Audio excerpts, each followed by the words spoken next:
Sa mapagpalang araw po sa inyo lahat mga kaagapay at maligayang pagbabalik po sa aking munting channel, Kaagapay Mark.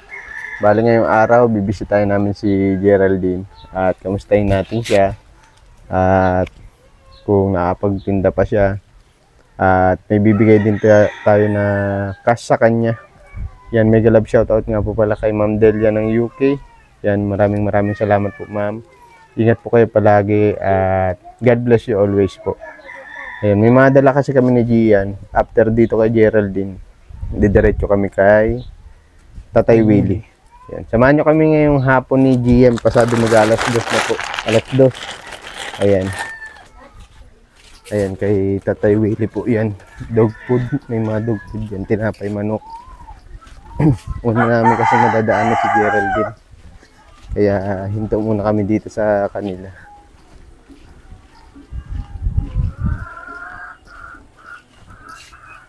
Parang kakalaba lang ni Geraldine. Nagpapatuyo siya. Dito ka Geraldine, mainit dyan. Kamusta? Oo, magandang hapon. Parang kakatapos mo lang maglaba. Dito po.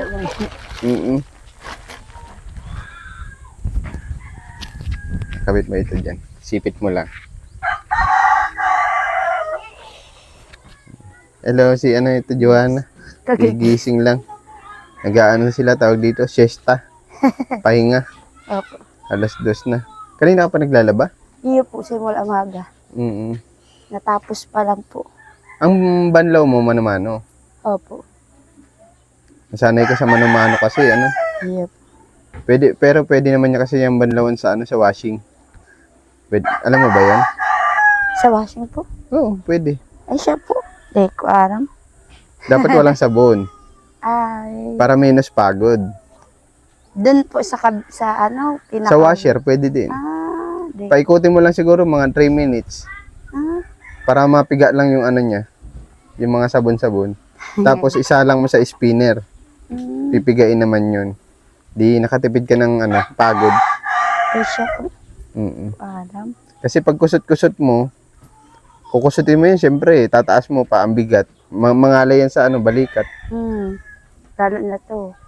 Oo, ito. Ang pinaka-style ko talaga dyan, banlawan mo sa ano. At malaki naman yung washing mo. Iyo po. 9 kilos ata yan. Iyo po. 10 kilos. 10 kilos, oh, di ba ang laki ng capacity niya? Nakakamenos ka sa tubig, makakamenos ka sa ano. Gawo sa ano po. Sa pagod. Pagod. Medyo madagdag sa kuryente at diyan ka naglalaba. Pero kung ayaw mo mapagod na sobra, ganun ang gagawin mo. May natutunan ka? Gahin ko lang nalaman. Pwede mo rin yung banlawan sa spinner. Masaksak ka lang ng hose habang umiikot siya. Ay, siya po. Pwede yan. Hindi ko alam. Palibasa ay ngayon lang ako nagkaroon ng washer. Pero wag mo na gagawin yun ha. Sa washer ka na lang magbanlaw. Kung di pa ako bigyan ni Ma'am Gina, ay di pa po ako maaanuhan ng washing. Parang ginawa mo lang siyang automatic. Ay, Pwede yan, pwede. Kasi yung, di ba, pag nagsasabon ka, babad mo lang konti, mga 10 minutes. Iyo. Saka mo paikutin. Pag mga ganyan dikolor lang naman, pwede na yun. Pero pag mga puti, ikaw na bahala dumiskarte doon. Kung paano mo babanlawan. Iyo. May ano po pala na ako. Si Sarong araw, reading ng tubig. Oo. Ngayon, na-claim ko na yung reading ko dito sa isang hilera na to. Ngayon, nagdalagan po ako papunta dun sa hilera ni Tay Willie. Na metro. Hinanap ko yung resibo niya. Hindi ko po alam. Tinanong-tanong ko dun sa mga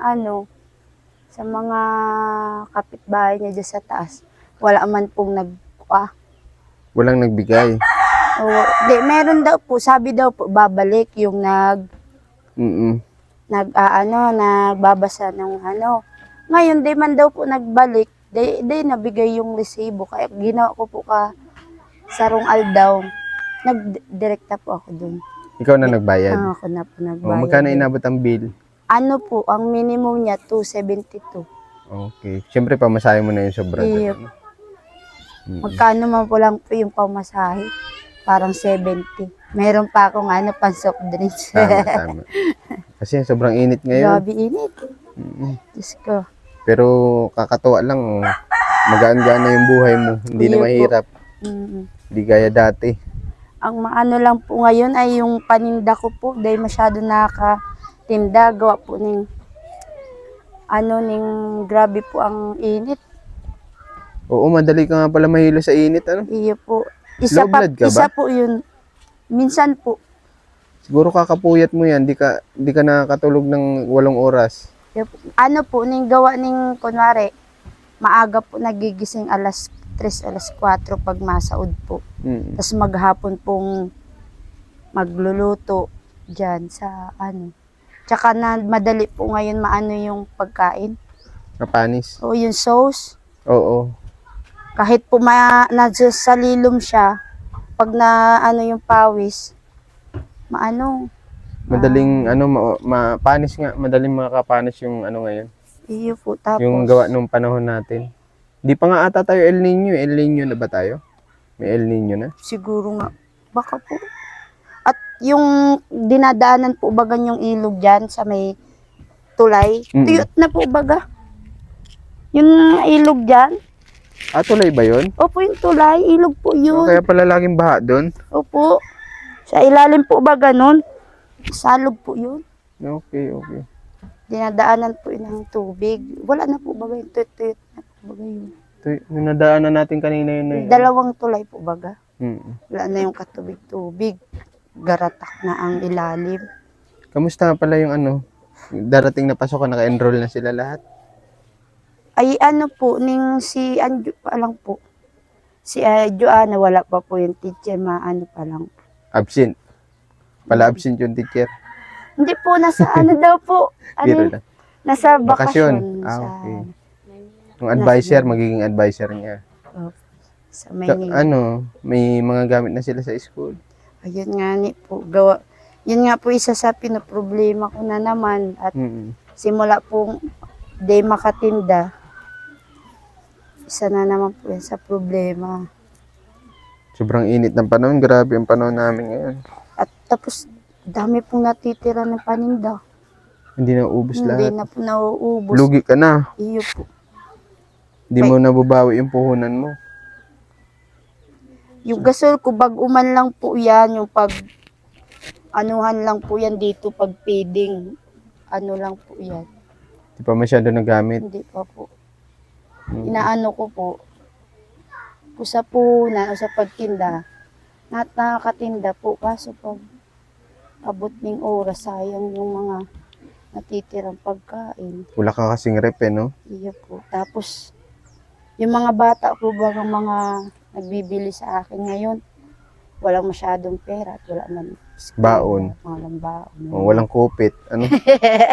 Walang kupit, Johanna, Walang Tapos, tira po sa okay. baon. Mm. Nagigirit yung mga bata. Bali, ganito kasi, may pinapabigay dito si Ma'am Delia sa iyo. Sabi niya sa akin, ikaw na daw bahala magbili ng school supply ng mga bata. Siya po. Mm.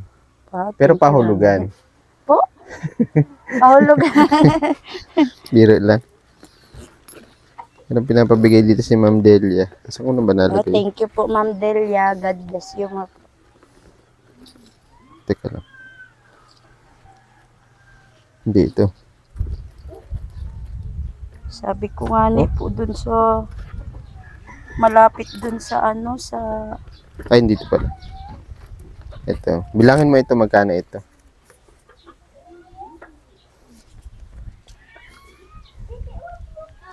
Lutong-lutong pa yan. 3,000 po. 3,000. Oh. Galing nga kay Ma'am Delia. Ikaw na daw magbili ng mga gamit kasi ikaw ang mas nakakaalam bilang nanay. Opo. Siguro unahin mo yung mga school supply. Mahal ngayon ang school supply. Yung, Nagmahal din. Tapos, uniform nila okay man. yung ano pa man po, yung binili po baga sa tindahan. Magagamit pa. Opo. Mga sapatos nila. Yun po ang nagreliit. Tapos yung katulad po si Joanna, kailangan niya na po baga mga pandoble. Mm. Tapos Mga sando. yung binili po na binili po natin kahit kasama si Ate Jen, galing po kay Ma'am Manong. Maliliit na. Oo, ang tagal na din ano. Yung underwear po baga, yun din po. Nagtatangkad na kasi yung mga bata ano. Mm. Kaya lang si Anjo medyo nahuhuli. Tuli na ba yun? Tuloy na po yun. Ah, tuli na. Doon po sa sa Para magkasing laki na sila. mas malaki po yan. Si Joanna. Mm. Siguro kakabuhat na mabigat. Ano lang po. Si Anjo. Siguro po nung nung una niyo po bagang mabit. Mm. Nag-iigib sila sa taas. Ngayon naman po hindi. Ilan taon na siya? 11? 12? 11. 11 years old ako. Maliit lang din ako. Bigla na lang ako nagtangkad. Pero mga late na yon. Libre po baga sa Alawihaw na may na may gamot din. Alawihaw. Mga patuli din kami ni Nuni. Biro. Ayan, pasalamatan mo si Ma'am Delia. Iya po. Maraming salamat po Ma'am Delia sa pambili po ng school supplies ng mga bata. Si Lord na lang po bahala pagbalik ulit po ng biyaya na pinagkaloob niyo naman po sa pamilya. Ingat lagi, sobrang init ng panahon. Basta yung sabi ko sa'yo sa paglalaba, technique ko yun, ha? Lihim lang yun, kunwari.